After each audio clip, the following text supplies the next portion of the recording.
Just ask you how you're enjoying the Six Nations so far. Everything seems to be going well from the outside. So how have you enjoyed the couple of games so far? Yeah, the Six Nations has been great. I feel I can kind of enjoy it a little bit more. Last Six Nations was also great fun, but I just spent the whole time stressing, like trying to learn all the plays, all the calls. Coming in this second time's a lot easier when I had a kind of year under my belt. That's what it's all about now for me, just kind of enjoying these moments, and I know that I'm in a special team here, so it's something you don't get all the time, and yeah, it's been great. You still feel you have to pinch yourself sometimes if you thought back 3 years ago that you'd even go for a Grand Slam with Ireland? It's crazy seeing some of like my Snapchat memories of what I was doing 3 years ago is completely different to this. I leave it to your imagination, but definitely it's I'm very grateful, and I kind of seeing like stuff like that from, as I said, 3 years ago is a bit of a pinch yourself moment. I understand how lucky I am, and I guess that's why now I'm saying like I just want to enjoy this as much as I can. It's not going to last forever, but for the time being, loving it. What's the mood in the camp like for this Italy week? You know, coming off that big win, France a bit of a break and getting back in together. Is it something you have to kind of guard against getting too high, a bit of complacency maybe? No, not at all. Not at all. Like if you've watched the games that they've been playing as well, it's not the Italy of old. Like it's a new Italy team where they're playing like really good, exciting footy.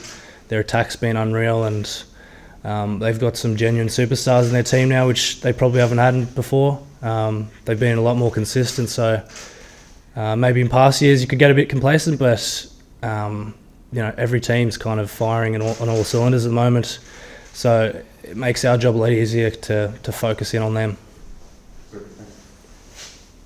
Mack, is that something as a team you've talked about, to not be complacent, because as you said, it's not the Italy of old?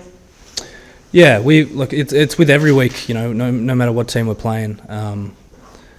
We're always trying to make each other better, and we're never happy with. It sounds a bit weird, but like you're never completely happy with your game, I guess. There's always things to improve on, and I think as soon as you start just focusing on everything that's going great, you kind of let things slip. So as I said, like coaching staff and player driven as well, we're always focusing on things that we can improve on. It's the only way that we're going to get better and stay where we are. A really impressive win against France, but do you feel that there's more to come from this Irish team? Definitely.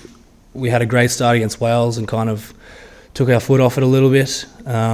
France was better again, so we're just looking to build on that this week. Being up against Italy, it doesn't make anything change. Attacking wise, we think they're going to be just as big as a threat as France. So it's going to be exciting playing in Rome as well. It's going to be that's going to be good fun. Just when you were asked there about pinching yourself that you're here in this moment, you would have played with Australia back in the 2018 World Cup under 20, if I'm not mistaken. Yeah. So to go from that to potentially be preparing for a World Cup with Ireland, what is that like? So it's something I didn't really know would be happening, could happen. It's quite weird to think of, to be honest, but I couldn't be happier with it, with my decision to come over here as well. It's been the best decision of my life for sure, coming over here, and I've made such great friends and met family I never knew and stuff like that. It's just been a whirlwind, so strange, but it's been great. Mack, what do you say your biggest improvement is as an international player? A bit of a cliche, but I've made it like a real emphasis on just doing the small things right. I think catch pass, kicking game, just little things like that can just be really important come international games where, if you kick a ball out on the full, it could really change the game at the snap, like at a drop of a hat. So it's been working on that, and I find that kind of the other stuff will come once I got my hands on the ball a couple of times and run off people's shoulders, that I can start to kind of express myself a bit more. Did Andy give you anything specific that he would like to see from you? Say again, sorry? Did Andy give you anything specific, like when he chats to you, is he trying to encourage you to do this or do that? No, he just encourages you to be yourself, whatever that is. For some it's different. So for me, as I said, it's just get my hands on the ball, and when I have it, just back myself, not second guessing of any plays or anything like that. Just first thing that comes to my head, do it. He always says there's no wrong answers. Sometimes it feels like there is, but he's great in that way that you can just play your game. Can you just tell us, I know Brian and a couple of others were in showing a video a couple of weeks ago. I'm just wondering what you made of it, because obviously you have Irish heritage, but you wouldn't be expected to know the history. What did you take away from that session or that documentary or that talk? What stood out for you? It was so strong and powerful as well. Like, not only did they get to speak, but listening to some guys in our team kind of speak on it as well, gave their points and views, which wasn't planned. Like, they kind of came out and expressed some things. Like Keith Earls and James Ryan spoke really well about kind of what the jersey meant to them, what the song Shoulder to Shoulder meant to them, stuff like that, which kind of makes it really hit home. Made me really realise like how much of a bother this country really was in at one point. And it's just pretty amazing to think of one team out of every sport stayed together, which was rugby, and we're able to keep going and stick together. It just made it like a great. It just made me realise how special this jersey really is, I guess, and how much it actually means to everybody here, and how special. Like, you can't say that there's any other team in the world that's really gone through what we have and stayed together. So, no, it was really powerful. What sort of leader is James Ryan, and how does he differ to Johnny Sexton? They're both pretty similar. I think James probably would have learnt a lot off Johnny for his time in camps and playing with him at Leinster. They expect the best, and they really drive good standards. So there's nothing too different out there, really. They're both great leaders, and they both, as I said, they both know what they want and expect everybody to be doing their absolute best out there.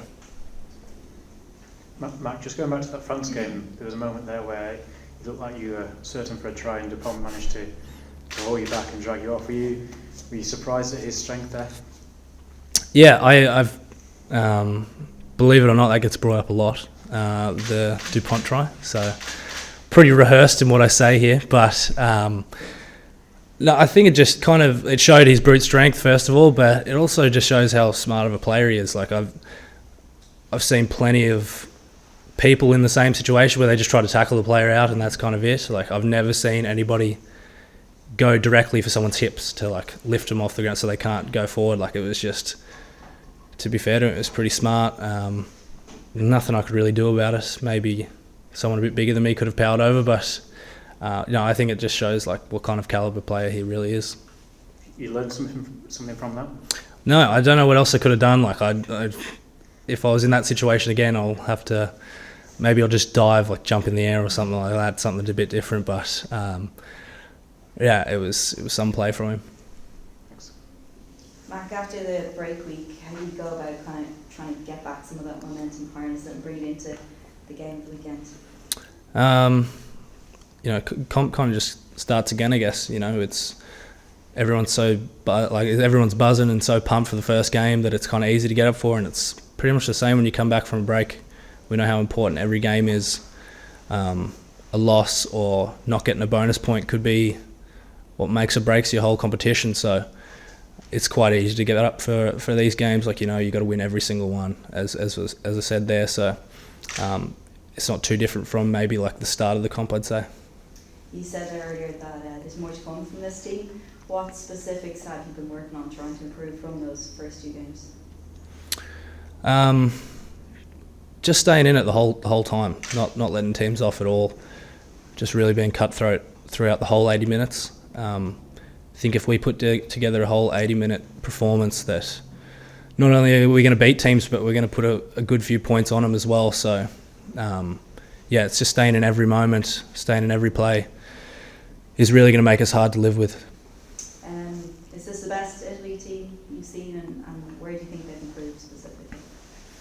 Yeah, but I think anyone would be kidding themselves if they said they've seen a better one. Like, they said they got great win in Wales, Oz, been pretty unlucky against France, showed up at England in Twickenham, which everyone knows isn't easy at all. I think they're sure of what kind of game they want to play, where maybe in times they've kind of been a bit frazzled when it comes to it, but they just look really sure of their identity at the moment and how they want to play the game. And I think they have some genuine superstars in their team now that are kind of carrying, that aren't just good, solid Italian players, but they're actually world-class players, so that always helps as well.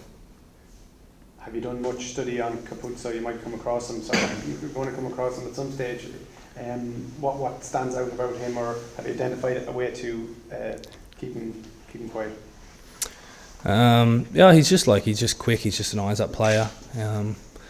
So I think if we can get our hands on him and rough him up a bit, that would kind of help us. He's not the world's biggest player, but as I said, he's so quick that probably going to have to hunt in threes to take care of him. But it's when it comes to it, we're going to have to be focusing on every player in that back line as well. They're all super quick whippets. So I've done a little bit of footage on him.